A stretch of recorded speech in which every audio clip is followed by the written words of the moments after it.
Hello and welcome back to the Movie Bit Podcast. I am your host, Christian Renteria, and this podcast is the beginning of what I'm calling Maybe. Yes, I hate myself for that too. And yes, it is a little late in the month for this. It was originally supposed to come out a lot sooner. It was supposed to be about 3 weeks, but here, what I'm going to be doing is I'm going to be releasing back-to-back podcasts, or back-to-back episodes, rather, on what Maybe is. I decided that I wanted to line up with a soon-to-be-released movie while also talking about some movies that I really like, starting my rewatch series that I have talked about doing on this podcast for a long time. I've never done it, and here I am finally doing it. And I'm looking back at some of my favorite 90s action movies, and it just so happens to match up with the month of May and the director in question, Michael Bay. That's right, I'm taking a look back at Michael Bay's early work, aka, for me, his best work. All of this, of course, leading up to Bad Boys Ride or Die, which Bay doesn't have any involvement in, at least from what I can tell, but it is a continuation of the film series that he started. But before we get to Bad Boys, because we're not doing Bad Boys in this first episode, I'm going to start off with his other works, and we're going to start off with his third directorial effort, 1998's Armageddon. I won't be going beat for beat for the movie, because I'm going to assume, if not all of you have either seen this movie or have at least heard of this movie, maybe even seen clips in this movie. So, that said, consider this your spoiler warning for a 20-plus-year-old movie in case you haven't watched it yet and you want to go watch it for the first time. The basic and, yes, insane story of the movie. A giant asteroid is heading to Earth, and it is the size of Texas, and it is coming fast, like it's going to hit in 18 days fast. And NASA creates a crazy plan to send deep core oil drillers to space to dig on the asteroid's surface, because yes, they want to land on the asteroid, because sending a nuke up would be pretty much for naught, because it wouldn't do anything. So they hire the world's best deep core driller in Harry Stamper, played by Bruce Willis, who brings along his crew of oil drillers who will be accompanied by a small group of actual astronauts to go to space, drill the hole, plant the nuke, get out, and destroy the asteroid before it reaches Earth's threshold and destroys life as we know it. All of this, mind you, in secret, because the last thing that NASA thinks should happen is a worldwide panic. That is, of course, before it leaks out as our heroes head into space. That is the basic story of the movie. And one of the interesting, funny tidbits about the movie and the crazy plot comes from the movie's commentary. During it, Ben Affleck, who co-stars in the movie, asks Michael Bay, wouldn't it be easier to teach astronauts how to drill rather to teach drillers how to be astronauts? To which Michael Bay tells Affleck to shut up. I'm pretty sure he probably tells him to shut the fuck up, but he tells him to shut up. Now, it's explaining the movie kind of why, I think, if I remember correctly, why they go that route. But if you're looking for scientific reasoning in this movie, look elsewhere. Because for a time, and I didn't look if they still do this, and they probably still do, I don't know. Apparently, NASA shows this movie, or showed, again, I don't know if they still do this. They show Armageddon to new recruits and ask them to find all the mistakes the movies NASA do. And yes, there were a lot of them. Apparently they found, from what I read, it was like over 100 mistakes that they did. I'm pretty sure there was, a lot more, but I remember it being in the hundreds. So I was young. I don't remember the reception to the movie, mainly because I didn't really care about, that back then. I just wanted to go watch a movie. And still, even a little bit to this day, I still care about the reception for the movie. If I'm going to go watch a movie, I'm going to go watch it. So going back and looking at facts and numbers and all, and whatnot for this movie, a lot of people hated this movie. Even some of the cast members didn't like this movie. Bay, even himself, has admitted to not being the biggest fan of this movie. A lot of the cast have softened up on it. They're like, it wasn't too bad. Billy Bob Thornton famously was like, it wasn't that bad. Come on, guys. Everyone and their mother hated this movie and how ridiculous the concept of the movie was. And they were Ben Affleck, basically, in the movie's commentary. Why are we teaching deep core drillers to be astronauts to land on an actual asteroid? And why don't we just teach, astronauts to drill, to blow it up before it reaches Earth? Can you actually do that? How could you even do that? Could you really land on an asteroid the size of Texas? Yes, saying Armageddon, or what Armageddon is about, out loud, and even on paper, reading it, it is the most ridiculous and dumbest thing in the world. But this was the late 90s. This was an action movie. Bay had already done Bad Boys. That was his first movie. He'd already done The Rock. He had established himself as a go-to action director at the time. Plus, he's working with an ensemble here, and one of the biggest producers in Hollywood at the time, and even today, and Jerry Bruckheimer. It's like they had it out for this movie, for no reason. Now, all that said, this, at the time, was Touchstone Pictures' most expensive movie to date. And Touchstone, by the way, no longer around. It was Disney's live action, kind of more adult, more mature movie division. Not the kid, not a kid-friendly movie division. Ironically, their most expensive movie, Touchstone Pictures' most expensive movie, would come years later from Michael Bay, again, when he did Pearl Harbor. We will not be talking about Pearl Harbor. And they had to film this movie in about 16 weeks or something like 16 or 18 weeks, something like that. So seeing the movie and how fast-paced everything is, especially after a certain point, knowing they had, again, 16 to 18 weeks to film the movie, yeah, that shoot probably wasn't easy. And then on top of that, everyone thought it was ridiculous. So maybe I can see why people, cast included, were like, what the hell is this? But the biggest thing for me, and I don't remember this coming out at that point. Again, I was pretty young at this time. This came out on Independence Day weekend, 2 years after Independence Day, the Will Smith movie, obviously. You're telling me 2 years after one of the biggest sci-fi movies ever, on the same weekend, this was the movie where audiences and critics were like, nah, we're good. We don't want over-the-top action movies with a touch of sci-fi. Really? Anyway, let's finally talk about the movie. I haven't watched Armageddon, admittedly, from beginning to end. Like, from the start of the movie to the end of the movie in years. I've seen little bits of it on TV, when it's on FX or TNT or, whatever other movie channel, and I watch it for a little bit, and then I, have to go and do something else. So, seeing it from beginning to end for the first time in a while, it felt like watching it again for the first time. It really did. Even though I know what the movie is, what happens and everything, watching it again for the first time, it was pretty fun. Armageddon is about 2.5 hours long. And once it gets to space, it feels like it never lets up. At least till a certain point, and I'll get to that.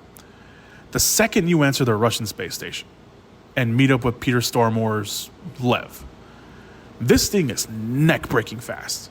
And they add that awesome score by Trevor Rabin, which I'll be honest, for a long time, once I started getting into movies and, the behind the scenes of it all and everything, that's when I finally realized, it's not who I thought it was. I thought it was Hans Zimmer that did the score for this movie. It was not. It was Trevor Rabin. I don't know why I thought it was Zimmer. I think because he did the score for The Rock, I just assumed that it was Zimmer, but it wasn't. But this score in the movie, when it plays throughout the movie, is so good. It is tense. It is effective. If you randomly play this score, I'd be able to probably pick it up. Because it is really, really good. It works so well for the movie. And Rabin, in case you're wondering, he also did scores for Con Air, Remember the Titans. He worked with Bay later on Bad Boys 2, and then he did the National Treasure movies as well. He obviously did a bunch of other stuff, but those are some of the big ones that I just want to mention that he's done. But this movie works, especially nowadays, because of the cast. The ensemble works here because you really like these characters. You care what happens to them, and seeing all of them together is really freaking cool. You got Bruce Willis leading the charge as Harry, or as Ben Affleck's AJ, that's his character's name, calls him at one point, Mr. All Go No Quit Big Nuts Harry Stamper, which I always love. And funny enough, Willis wasn't even the first choice for this movie. I didn't know this. For a long time, I did not know this. Apparently, for a short time, Arnold Schwarzenegger was looked at. Sean Connery was looked at. And that was all before Michael Bay met with actual drillers and decided to go with someone younger. And he still went with Willis. I mean, he wasn't, Willis wasn't old but he wasn't, young either. But that was pretty interesting. That's obviously would have been a very different movie if, let alone Arnold, if Sean Connery had done this movie, that would have been a very, very different movie. Plus, Willis was given the role, really, of the movie after another movie that was at Touchstone and / Disney went through, and they were like, "Hey, we'll pay you out from the other movie so you can be in this movie and all that good stuff." Hollywood business deals and all that whatnot. So they were like, "Okay, yeah, we'll do that." Affleck, obviously, of course, already a name in himself. Good Will Hunting and all that stuff. But here, Affleck is in a romance arc with Liv Tyler, who plays Grace, Harry's daughter in the movie. That whole love arc thing was apparently a last-minute decision for the movie. They're like, we need some romance in here, and we got Affleck and we got Liv Tyler. Let's do it. And Liv Tyler, her character, she's fine. In more ways than one. Sorry, I'm still a guy. She's really the only female character in the movie. There is Jessica Steen's Watts, one of the astronauts, but she disappears. Like, Watts completely disappears once they get to the asteroid because the ship, gets broken. She has to go and fix it, so she disappears throughout the entire for like a lot of the chunk of the movie. You forget that she's there. But yeah, there's that. But Affleck and Tyler obviously very good together here. Billy Bob Thornton plays NASA's director Truman, who is the only person at NASA who thinks that Harry and his crew can do this, despite everything and everyone saying they can't handle the mission. They're too immature. They're delinquents. They give them all the stuff. They're like, you cannot be serious. He's like, no, they can do it. And they gave him a nice little touch. But I don't know why. It took me years to catch on to this. There's something wrong with his knee. And he couldn't become an astronaut. And even though it was his dream. And he has that scene with Harry, right, kind of a little bit before they go, up on their mission. And I always thought that was a nice touch. Once I realized what it was, I thought that was a very nice touch that they had done. Will Patton's chick, it's a nickname, obviously, is really the only other cast member of the supporting cast that gets some depth to him. Chick is Harry's right-hand man, but he's the only other member that gets some stake in, a very minor storyline he has. And this is a storyline in the movie that after years of watching the movie, because obviously when I was a kid I didn't get it, but as I got older, and even now, and even when I rewatched this movie not that long ago, it makes me mad. I don't know why. Chick is seen going to a house. Paint the scene. Chick is seen going to a house that is not his. He sees a little boy playing in the front, and we find out that it's his. And his ex-wife comes out, and he lies to their son that Chick is not. He's a salesman. Now, obviously, Chick might have done something to break up the marriage. They don't really get into details about that. Maybe it's his, the fact that he's on a rig for however long they're on a rig for. He does have a gambling habit, so maybe, something happened there. We just never really find out what it is. But he seems to have like a good head on his shoulders. So it frustrates me every time that his ex-wife, played by Judith Hogg, nothing against Judith Hogg, she was just doing what the character, how the character was written, refers to Chick as a salesman. But when the mission is finally outed and the little kid is watching TV, he yells at his mom, "The salesman's on TV." And only then, when he's about to go save the world, potentially, at that point, because we don't know, obviously, she's like, "That's not a salesman, that's your dad." And when they land back on Earth, after everything is over, because Chick obviously is one of the people that survive, everyone gets their loved one moment, right? Grace and AJ, they, hug it out. And Steve Buscemi's character, who also happens to survive, he has a stripper, because they go to a strip club at some point right before the mission. And he, apparently they fall for each other, and she goes and meets him afterwards. And here comes Chick's ex-wife and his kid, and they embrace and they have a happy family moment. No, this is the dumbest thing to get annoyed and rallied up about a movie where oil drillers go to space, drill a hole in an astronaut before it hits Earth. No, I don't get upset about that. I don't think that's ridiculous. No, I get upset because it took the end of the world and him saving the world for her to be like, no, yeah, that's your dad. That's your father. I'll play devil's advocate. Like, I play a little bit. We don't know why the marriage ended. Maybe Chick did something. But he's never seen as scummy or like a bad person. And he's even the one early in the movie that's trying to stop Harry from shooting AJ on the rig. And when AJ finally gets hit, even though it's kind of like a ricochet, he's like, all right, it's getting real now. Let's calm down. You got to stop. So of all the things that could annoy me or that I can hate about this movie, I don't hate anything about this movie, by the way. It's this. I don't know why it's this. Every time I watch this movie, it gets to me. I don't know what it is. I can get annoyed and angry about anything else. I get angry about this. Maybe it's an internal thing I don't know about. I got to figure out, but I don't know. I'm getting flustered. I won't talk about it anymore. But since we're on the subject, another small thing that bothers me about the movie, and I wouldn't say like this is a misstep. It's just like it's a weird choice. It's the small moments that Bay puts in of people back on Earth once they find out about the mission. And I think I kind of get why he does it. He makes it seem, though, at least in America, in middle America, that they are living in this weird pocket of the 40s and 50s. You know what I mean? No one has a TV. No one's watching TV. They're all listening to coverage on an old school style radio. And there's little moments like throughout the like countries and like different parts, that they're, listening to the updates of NASA. But for some reason, when he focuses on the American part here on America, it's like it's like the 40s, the 50s, maybe even the 60s or something. It's just weird. And it's a choice. I could kind of see why he's doing it, but at the same time, it's like, why? Why? Like that is an interesting choice. The stuff with Steve Buscemi, I think if I was going to be critical of something, I would probably say the stuff with Steve Buscemi, his character Rockhound. I didn't need it, not really, especially over the years where I've been watching this movie. It's like, yeah, this stuff's not my favorite. The fact that he has space dementia and he starts riding the nuke that they brought, and then he picks up a turret and then he starts shooting it off, like randomly. Like this man has he was repeatedly said that he has a PhD, and he does. And he's like the rock geologist of the group. And that, when they land on the asteroid, because of like an asteroid storm that they didn't, see or foresee when they were planning stuff out, they missed their target.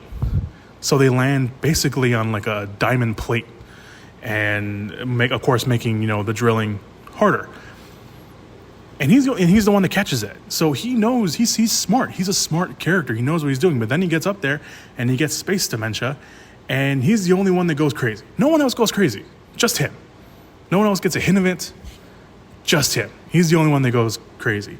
Other than hearing the line, "He's got space dementia" by William Fichtner, the always reliable William Fichtner. I don't know. We don't need that stuff. I don't know. We just didn't like it.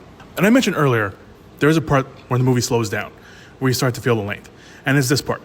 It's all the stuff with AJ, Lev, and Bear, played by the late Michael Clark Duncan. In his first real feature role, like he's been in movies before, but he was always like in a scene or like in the background. This is the first movie where he's like playing an actual character, which is pretty cool. They're on the other side of the asteroid because, one of the ships, one of the shuttles gets destroyed, and that's the one that they're on. And they have to drive the Armadillo from their crash site to the other site so they can finish digging. They don't know that the Armadillo, explodes and, kills Max. But they're, trying to get to the other side because to Harry and the rest of them, they're dead. They think they're dead.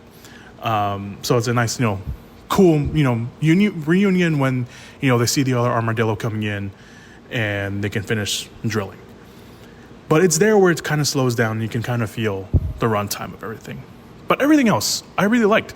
The montage of, bringing everyone together with Aerosmith, playing in the background. Not for the first time we hear Aerosmith on the soundtrack. And you see them all happy when they get to NASA and they make a Uranus joke, and then they cut to them in the boardroom looking severely depressed, finding out why they're there. It's a great, little moment.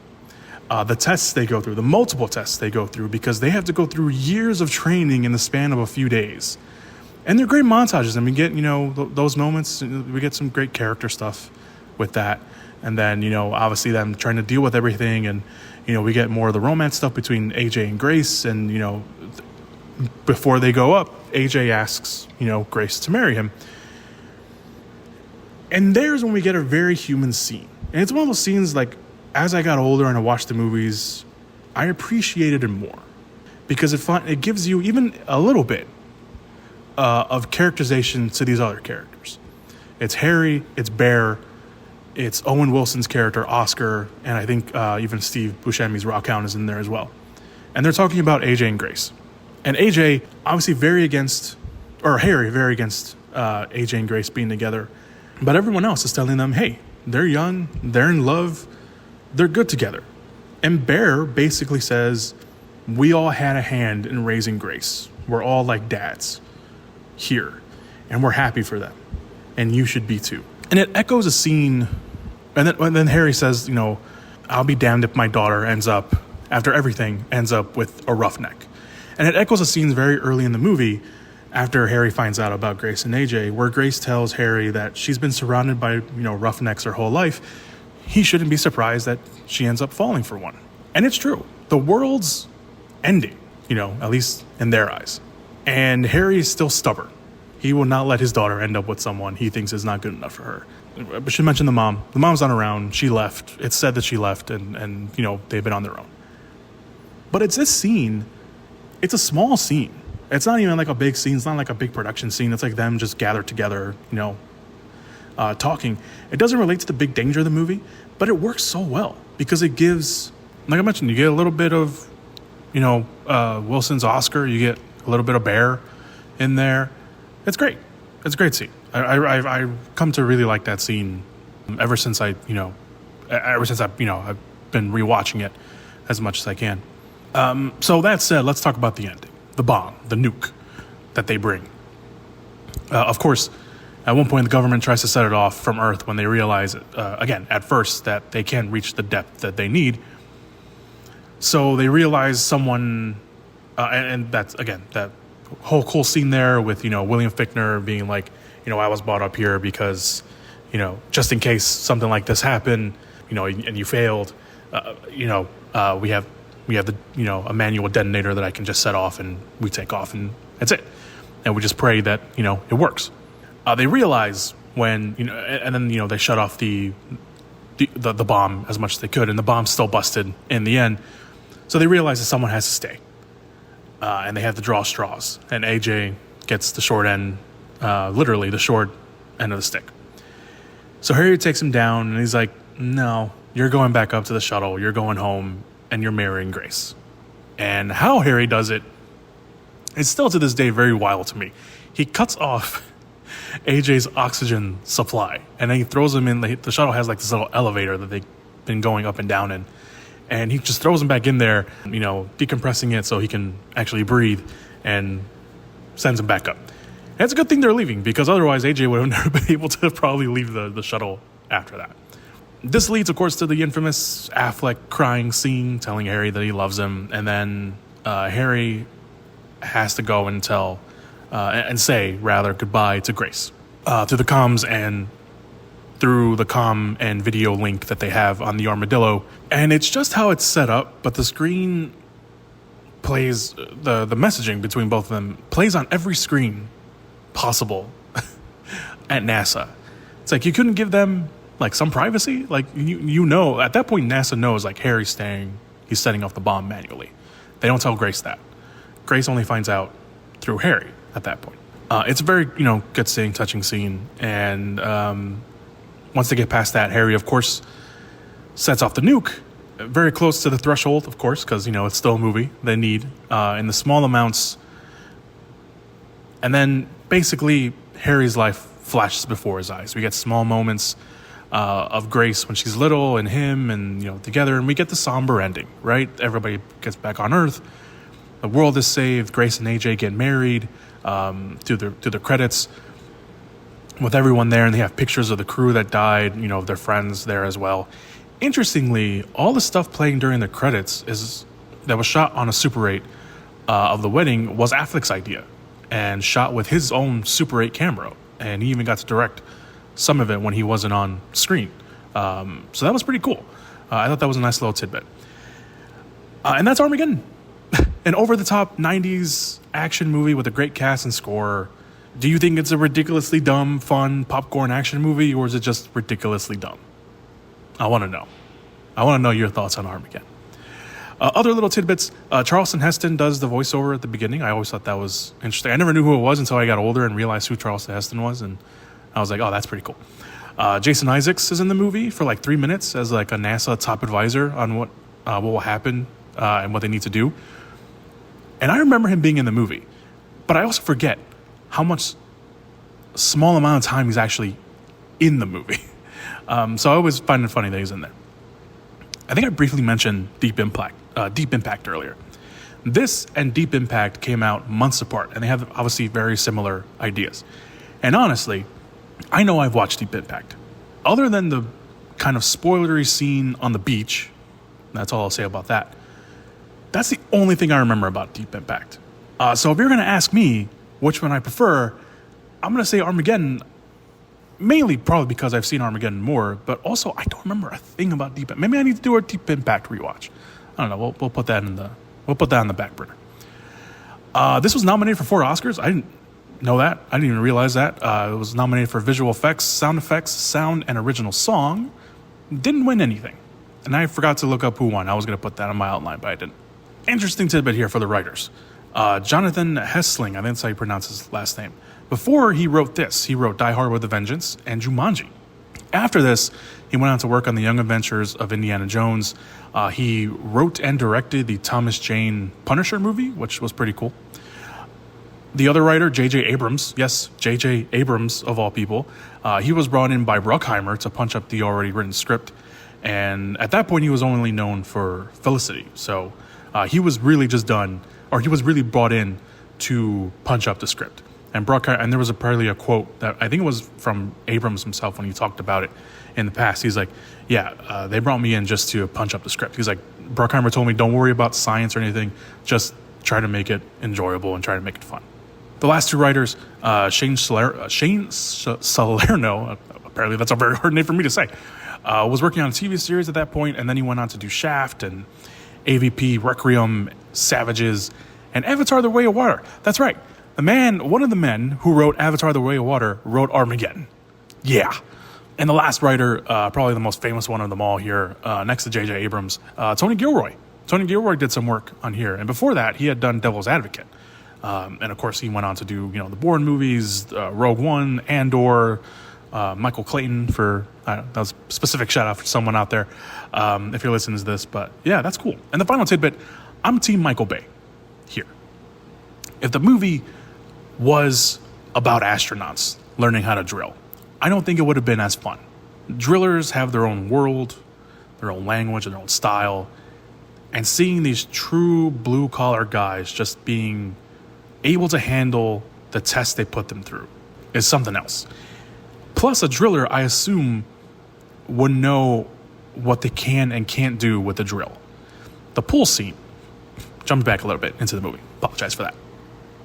But AJ says because they're doing tests, obviously, with the machine. And AJ says the machine doesn't know anything about Harry's designs, because the designs that the NASA take were Harry's designs about drilling.